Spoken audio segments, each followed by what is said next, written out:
Again to Coffee with Kish. Today I'm going to talk about a topic that's close to my heart in a shorter form video where we can still geek out about Mormonism, but you're not going to listen to me for 40 minutes. Instead, probably half that time or less. So I want to talk to you about discussmormonism.com, which is my favorite discussion board. I've been there for nearly 2 decades. I think in 2026 it will hit the 2-decade mark. Let me give you a little bit of its history. It used to be Mormon Discussions Board, or MDB for short. It was started around 2006-ish. At the dissolution of an earlier discussion board where a lot of the heavy hitters in the apologetic and critics camp got together and really hashed things out, but, generally in a, somewhat productive way. These two camps were still talking to each other. It seemed to be working very well, but eventually the whole thing fell apart. I'm not going to get into the full history here. The apologist basically vacated the premises. That took away a lot of the interest in the discussion there, and MDB was born from that. It was the visionary Dr. Shades, whom we can discuss later, Jason Galentine, who created the board with some technical help, but really it was his brainchild, and he's kind of run it ever since. Funding has changed, domain names have changed, the name has changed, but at the core of this is Dr. Shade's vision, which really I thought was ingenious. It was to use the post-mortal degrees of salvation and Mormon theology to set the tone for different levels of discussion. So the celestial level would be a place where ideally you would have friendly discussion of Mormonism, or at least very restrained and polite discussion of Mormonism. Terrestrial was a little bit more freedom to get to mix it up a little bit, but you would certainly never say anything about the temple in detail, or be, gross or anything in this. And then there's the telestial, which is the no holds barred, whatever goes type of forum. And I've never spent much time there because I just find it to be too much for me, way too much for me. Anyway, it's a pretty brilliant schema. It's worked. It attracted a lot of really, frankly, super smart people. You at various times you've seen people like some even celebrity type people there, but also apologists. Bachman, the musician, the pop musician, has been there. Steve Benson has shown up, I think, on occasion. Dan Vogel, the apologists like DCP. Most famously, DCP used to post at this place, and that's really where our conversation is going to focus today. It's Daniel C. Peterson's history with the board, because he calls it the Peterson Obsession Board.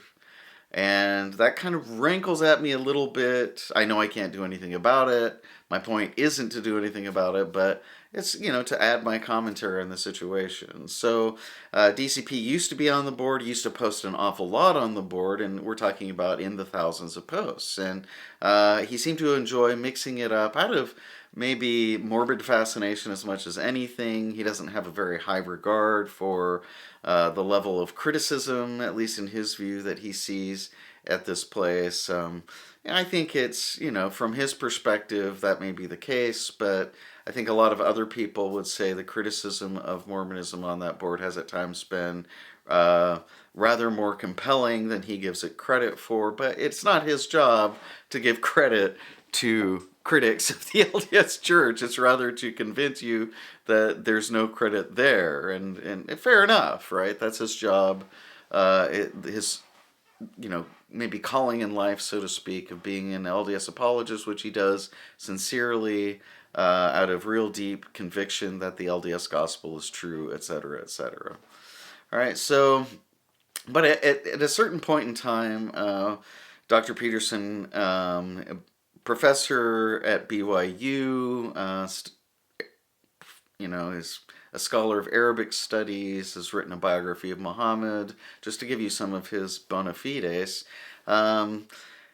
He was probably the leading light of Farms for many years, as the editor of the Farms Review of Books, which really got unpleasant at times, I think, in the cutting way it reviewed books on Mormonism.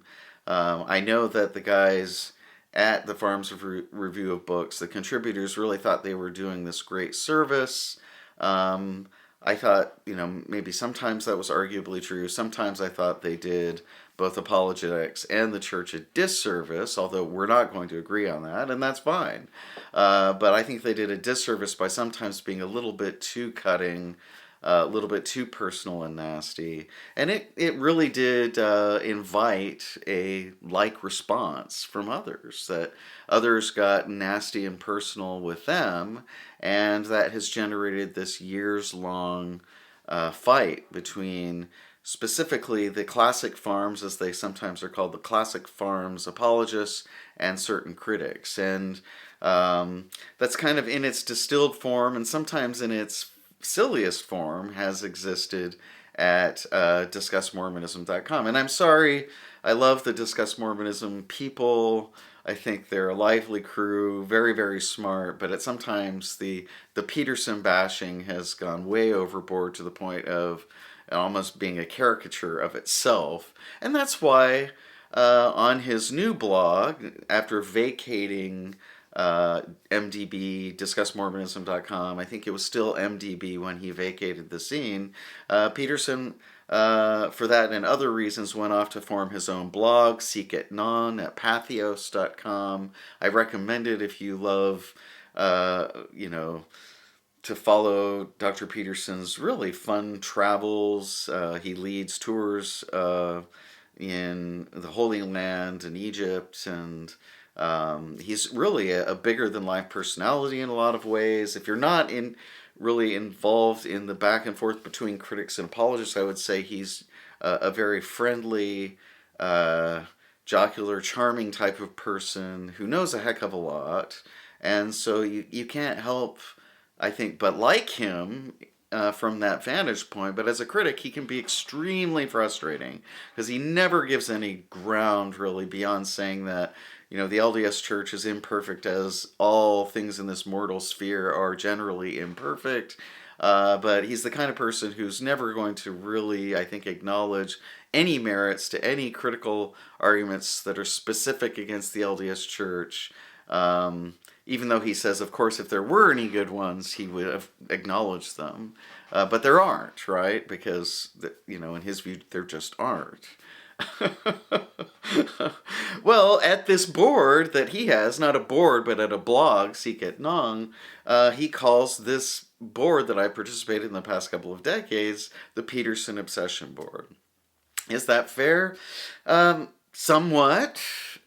In that there are lots of threads there about DCP, as he is sometimes called by his initials, Dr. Peterson. There are usually some threads about Dr. Peterson. There are some threads that are really long that are devoted entirely to criticizing Dr. Peterson, his writing, his ethics. Sometimes it gets into, I think, completely inappropriate areas of commenting on his appearance and other things.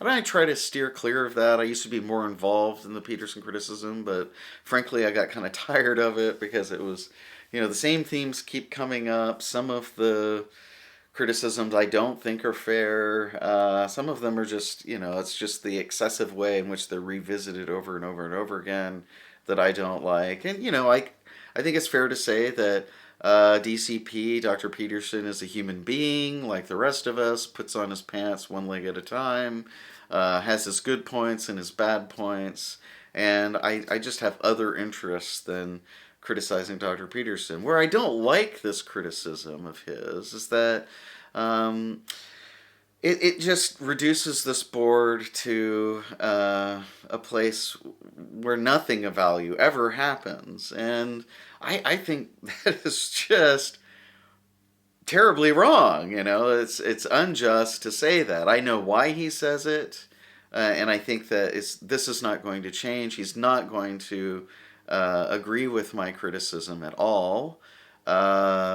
My criticism of his caricaturing the board as two-dimensionally anti-Daniel Peterson. But, the fact that there is such a high degree of criticism of him, I think in a way almost justifies him personally calling it that. Because I think if any of us were the target of, decades of criticism and abuse from a certain group of people online, uh, doesn't that entitle one to use whatever term they want? The unfortunate thing about it, in my view, is in addition to the fact that there is so much personal criticism of him of a kind that I think goes overboard at times. It's just the fact that it's a board where so much other cool stuff happens. So just pigeonholing that, giving it a two-dimensional caricature like that, it doesn't do justice to everything that happens there. In fact, there are really, really smart people there. They talk about things other than Daniel C. Peterson. They are generally critical of the LDS Church. So just as I said with, Mormon stories at times, I think this is not a place that I would recommend to my happy LDS friends. If you're a critic of the LDS Church, it's a great place to be because you will read some, I think, smart criticisms of the LDS Church. And some of them, I think, are merited. Anything, I think, and this is my personal view, anything in this world can be critiqued. Nothing is perfect. And I find criticism to be healthy. Um, there's that famous line that Elder Oaks has, you can't criticize the brethren even if the criticism is true. And bless his heart, Elder Oaks, I don't agree with him on that point. I know he's done a lot of other things of value in his life. There are some things that I deeply disagree with him on. And the idea that the leaders of the LDS Church should not be criticized, well, let's just say that that's the kind of thing that had me heading for the exit door of the chapel. And I just don't agree with that. And so maybe I just don't understand the LDS Church. Maybe I was not truly converted. If the mark of true conversion to the LDS Church is that one never criticizes its leaders, then yeah, I voted with my feet, as it were, and removed myself from the chapel because I don't think that's true. But other people do. And I would say, perhaps Daniel Peterson is one of them. And so there's not going to be a meeting of the minds on those kinds of points. That doesn't mean that we have to be ugly to each other. It doesn't mean that we can't appreciate each other's fine points. I don't think we need to engage in, rancorous, ugly caricatures of each other. And yet it happens, and I don't think it's going to stop. Unfortunately, I don't think it's going to stop. I don't think that,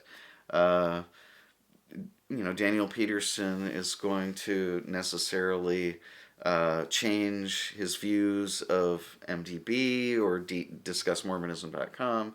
And it's true, there are people who are just going to repeat the same things about Daniel C. Peterson from here until eternity, it seems. And, each side has its reasons. But where do I want to be? What do I want to be doing? I've got other things to do with my time that are more productive than what they're doing in that activity. I still have time for them. I still like them. I still think they're, fun, interesting people who do interesting things. And in this camp, I include both Daniel C. Peterson's critics and also Daniel C. Peterson himself. He's not a two-dimensional person. We're all, you know, fulsome human beings with our good points and bad points. And let's make time for other people's good points, right? So Peterson discussion board? I don't think completely, but maybe there's some truth to that. Um, DiscussMormonism.com is actually a pretty interesting place. In fact, these days I think it's political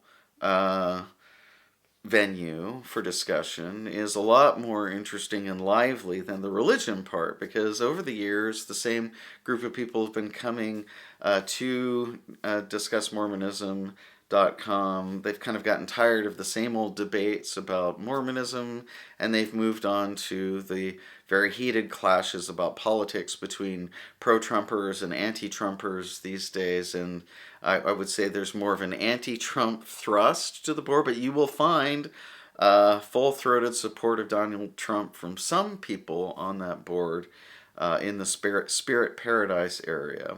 So I think I'm going to call it there. Thank you for joining me for Coffee with Kish.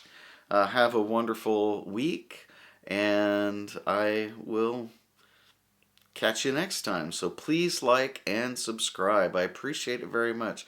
All of you who are watching these videos. Take care.